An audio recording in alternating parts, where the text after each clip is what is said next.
Hello, hello. This is World Book Week. It's World Book Day on Thursday, as I'm sure you know. But yeah, we're stretching the activities across the week. Now, this is going to be in addition to some of the other lessons we'll be doing. Um, so, to pick and choose the bits that you want to do. Don't worry if you'd rather do some of this than some of the other stuff, or vice versa. Whatever's going to work for you guys. This has been devised by Mrs. Amos, who is our English lead or English coordinator. Um, and this is everybody across the school is doing this, which is really going to be quite interesting. So we're going to get the children all the way from the nursery up to you guys in year two doing this. So we're going to get a lot of variety within the work. So yeah, it should be interesting. Anyway, right, let us crack on. So the Gruffalo. I'm sure you know the Gruffalo. So this week will be based entirely on the story of the Gruffalo, written by Julia Donaldson and illustrated by Axel Scheffler. Always get his name wrong. Huge favourite children from EYFS early years foundation stage. Key stage one, you're never too old for the Gruffalo. A rhyming story of a monster, a mouse and a monster. Little Mouse goes to walk in a dangerous forest. To discover his enemies, he invents a tales of a fantastical creature called the Gruffalo. So imagine his surprise when he meets the real Cruffalo.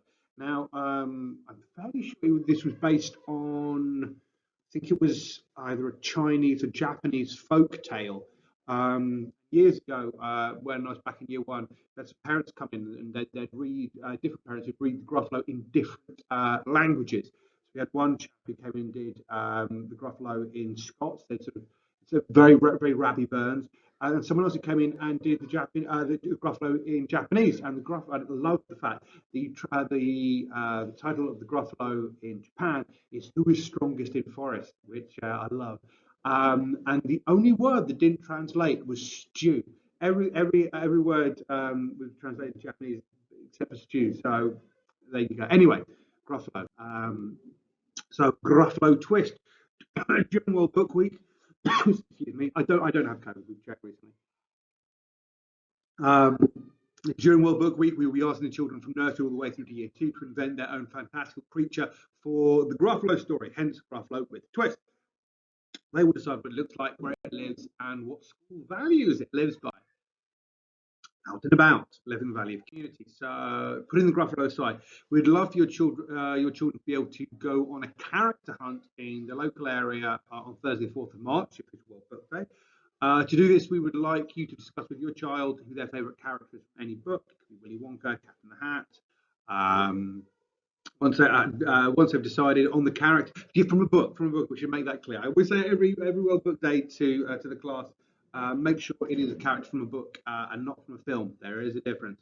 Willy Wonka, Cat in the Hat. Once they've decided on their character, we'd like them to create a big picture of that character to put in your window at the front of your house. Much like the rainbow hunt and the bear hunt at the start of school lockdowns has become the stillness, stillness character hunt, I'm guessing. This means that when the children go for a walk on Thursday, well, book day, they can make a list of all the characters they see in all the windows around the place. Lovely. So Monday is art and design. So listen to the story of the Gruffalo. I believe Mrs. Grimes is reading it on the website. And have a think about what the Gruffalo looks like. So we have here all the descriptives of the different body parts. So what we want you to do is design your own monstrous character, which I know you wouldn't have a problem with.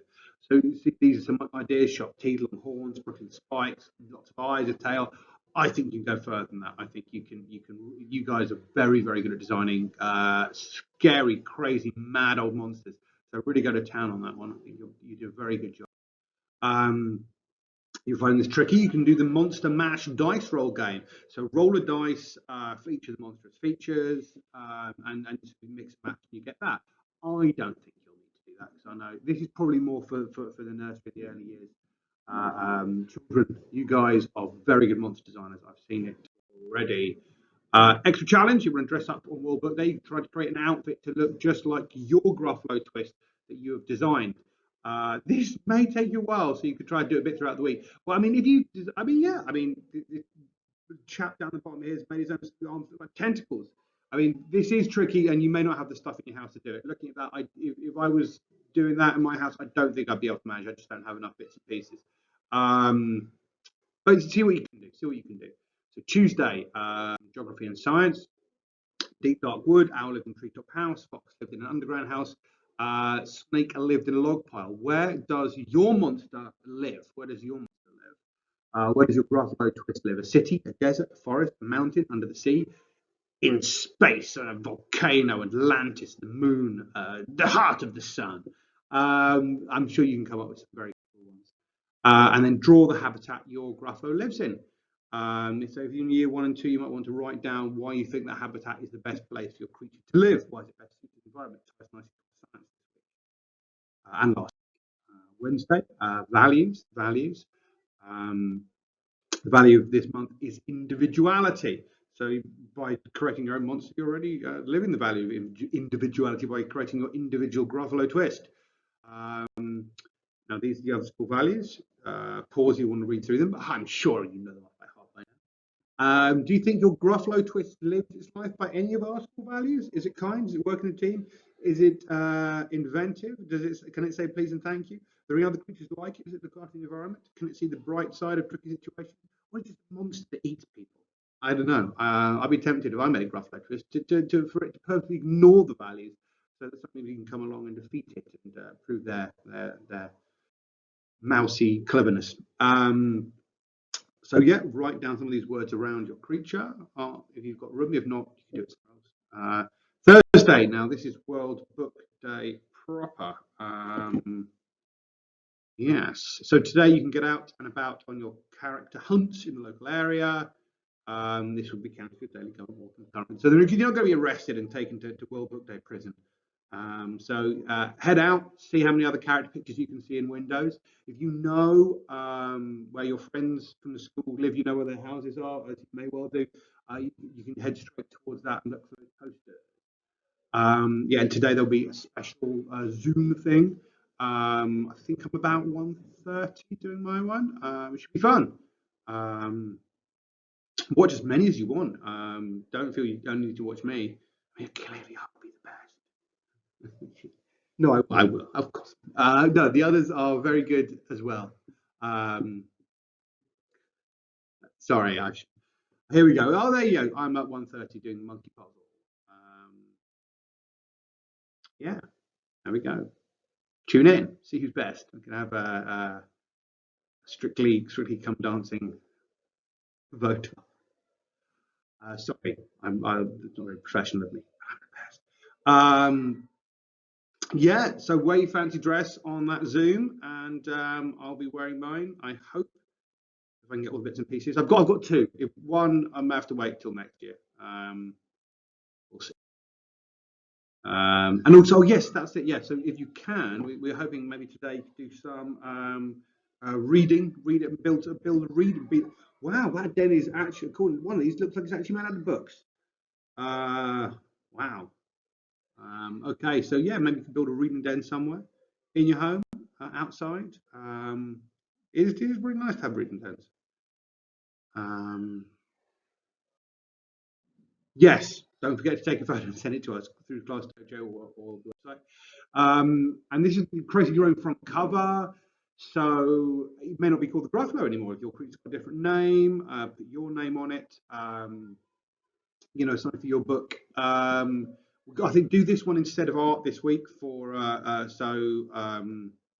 yeah, don't do the art session. Well, we haven't put us at art session. We've left that alone so you could do this. I mean, have a look at other books. Have a look at other books that you have in your house or on the internet, and look. You know, is the title usually up high at the top, or the names usually down the bottom? Look at the design and the layout. And the different titles. What's drawing your eyes in? What makes it a good cover? You can see that here on the Gruffalo, the Axel has left a lot of negative spaces, an empty sky bit at the top. She knows that's where the words are going to go. Simply, you know, there's an empty bit down the bottom for the author's names. I mean, some people can kind of really incorporate the names into the cover itself. Actually, maybe they're part of the scenery, part of a tree or something.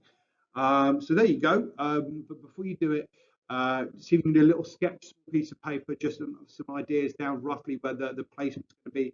I think most of my sketches have been thrown away now. Oh no, I've got loads of. I've been designing as we all, we've all been designing loads of things for our book corners, and I was sketching out loads of little bits and pieces, trying to get the shapes right of uh, the different bits and pieces that I'm doing, different components.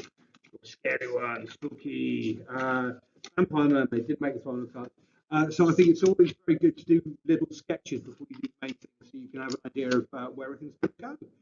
Yeah, okay. Looking for something different. Why not go on a nature walk? Looking for the real life Cruffalo. The mouse didn't expect to find such a fantastical creature. So what will you find on your walk? Really hope you enjoyed this year's World Book Week. So this is all from Mrs. Amos, so you can thank her when you see her. And we'll be seeing you all very, very soon, short of a savage dragon attack that burns down the school, or the pandas rising up and attacking. But no, we will be seeing you soon. It'll be brilliant. We are all looking forward to it. As you can see, the classroom's a bit of a mess behind. We're getting everything ready. We will be seeing you very, very soon. We are very excited. We're very excited. Nowhere near as excited as you guys are, I suspect, but yeah, we are super, super excited. So we'll see you soon.